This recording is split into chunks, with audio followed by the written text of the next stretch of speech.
महात्मा बुद्ध कभी भी सनातन के विरोधी नहीं थे। महात्मा बुद्ध की बातों में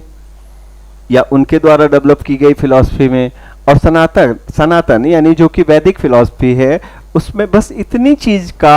मतभेद था,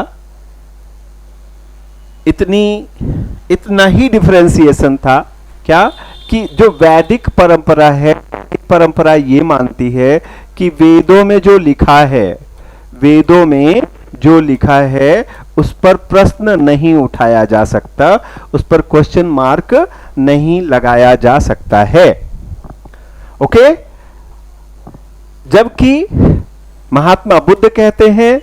महात्मा बुद्ध का मानना है कि भैया भगवान ने हमें एक प्यारी सी बुद्धि दी है, हम दूसरे प्राणियों से इसीलिए अलग हैं, इसीलिए डिफरेंट हैं क्योंकि हमारे पास एक बहुत ही विकसित मस्तिष्क या बुद्धि या दिमाग है। ओके, तो अगर हम कहीं क्वेश्चन ना उठाएं, कहीं आपने कह दिया वेदों में लिखी गई बात है,